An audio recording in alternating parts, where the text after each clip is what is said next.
kunjungan saya hari ini di Alen adalah untuk memberikan semangat moral kepada prajurit saya.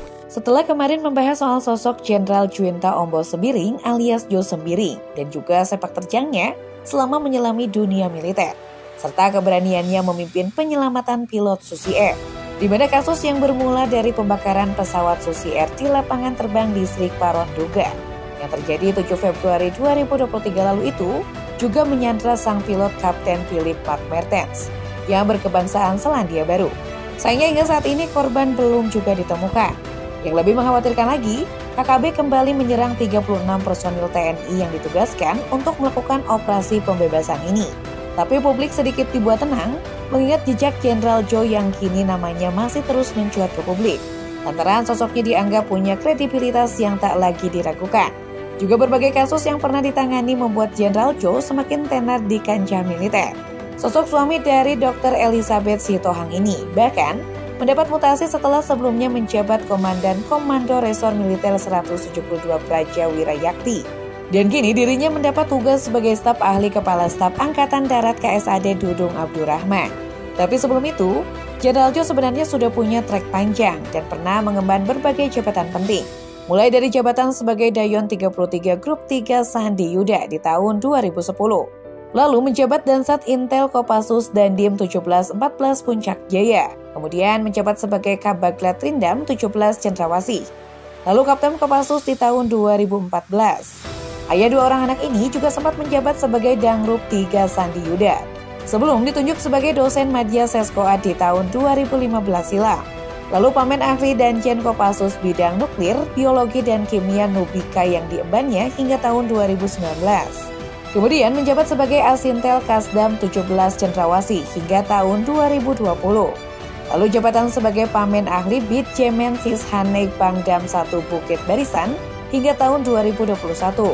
Itu dari segi kenaikan pangkat, tapi sebelumnya pria kelahiran 1973 ini juga sudah melanglang buana di dunia militer dengan prestasi yang gak kalah membanggakan. Lantas apa saja kasus yang pernah ditangani selain penyelamatan pilot Susi Air? Yuk simak bersama dalam video polemik berikut ini. Hal pertama yang dilakukan Jenderal Jo saat dirinya resmi memegang jabatan baru sebagai Komandan Korem adalah menurut jalur amunisi di Bandara Sentani, Papua. Langkah ini ditempuhnya setelah beberapa kasus penangkapan bagi pelaku yang menyalahgunakan amunisi. Kasus yang pertama ini mungkin lumayan jadi pukulan bagi penerima penghargaan Satya Lencana Seroja ini. Pasalnya saat mendalami kasus penyalahgunaan amunisi ilegal dan menangkap seorang kepala desa, justru terkuak fakta lain jika ada aparat TNI yang juga diduga ikut terlibat di dalamnya. Pun kepemilikan amunisi ilegal ini jumlahnya nggak main-main. Jo dan timnya menemukan sebanyak 77 butir amunisi tajam kal 5,56 mm yang statusnya tak resmi.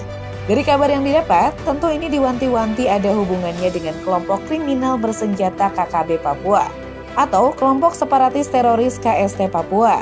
Kedua aparat ini sudah diamankan ke pihak berwajib, tapi untuk kejelasan apakah keduanya benar terlibat masih jadi misteri.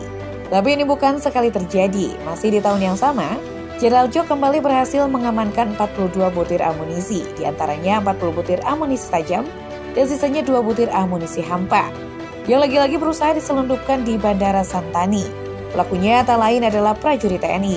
Sebelumnya juga sudah ada prajurit yang kedapatan menjual 10 butir peluru kepada KKB. Pelakunya Prada AKG diduga menjual amunisi kepada KKB seharga 2 juta rupiah. Sayangnya, tangan besi lulusan Akmil 1995 ini berhasil menggagalkan aksi terlarang itu. Berkat kerja kerasnya itu, Jenderal Jo dihadiahi pangkat Jenderal dan kini mengantongi pangkat Bintang 1 alias Brigadir Jenderal. Penunjukan Jenderal Jo ini setelah Jenderal Andika Perkasa yang saat itu masih menjabat Panglima TNI melaksanakan laporan Korps kenaikan pangkat TNI bersama 32 orang perwira tinggi lainnya. Kasus berikutnya yang juga sempat ditangani mantan Kadep Ops Seskoad ini adalah kasus kaburnya ex-Bupati Mamberamo Tengah Riki Hampagawa.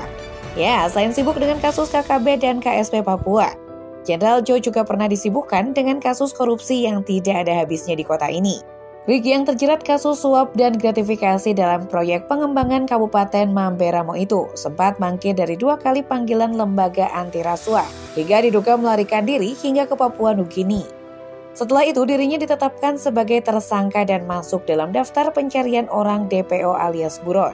Parahnya lagi, kaburnya Ricky juga diduga karena bantuan 3 orang polisi dan diduga kabur lewat jalur tak resmi.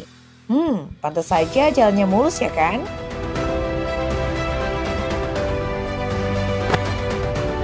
Bicara soal KKB emang gak ada habisnya sih. Di tahun lalu saja korbannya sampai 13 orang. Jelas ini jadi pekerjaan rumah PR untuk Jenderal Joe dan para prajuritnya untuk lebih meningkatkan keamanan di Papua sana. Karena kasus yang terjadi di Enduga ini jadi pukulan terberat bagi keluarga mereka. Terlebih mereka punya peran penting untuk perekonomian keluarga dan kota Enduga pada umumnya. Mereka yang berprofesi sebagai pedagang, supir, dan kuli bangunan ini harus jadi korban di tangan KKB yang usianya sebenarnya masih tergolong muda sekali. Tapi ya, lagi-lagi ini nggak terlepas dari perintah pimpinan mereka Egyanus Kogoya. Meski membuat traumatis tersendiri bagi warga sekitar, tapi mereka tetap survive dengan kondisi yang ada. Tentu nggak terlepas dari kerja keras Jenderal Joe untuk tetap memastikan rasa aman warganya. Salut ya! Kasus selanjutnya adalah kasus sengketa tanah yang terjadi di SMP 1 Sentani. Kasus sengketa antara pemilik tanah dengan pemerintah Kabupaten Jayapura menuntut ganti rugi sebesar 3,5 miliar rupiah. Kasus yang menimpa sekolah menengah pertama yang dibangun di Papua dan berhasil melahirkan pejabat-pejabat di Papua. Terjadi September silam ini juga membuat jenderal pria yang menghabiskan masa dinasnya di Kopassus ini tak tinggal diam. Sebagai seorang yang menjaga kawasan ini, dirinya mencarikan solusi terbaik agar sekolah itu tetap dipakai seperti sedia kala. Tanya Jenderal Joe, ternyata Presiden Jokowi juga turut andil dalam kasus ini. Beliau bahkan meminta untuk pembayaran dan sewanya diselesaikan secepatnya, tentu tidak lepas dari koordinasi Jenderal Joe.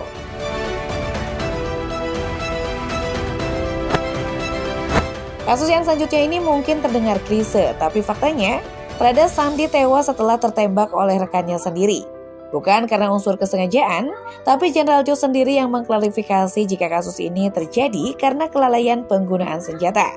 Prada Sandi yang tak lain adalah anggota pos Balingga Satgas Yonif Mekanis 203 AK gugur setelah mengalami luka tembak di bagian kepalanya.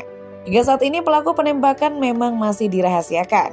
Namun Jenderal Joe tak hentinya mencari tahu dan melakukan investigasi mendalam soal kasus ini.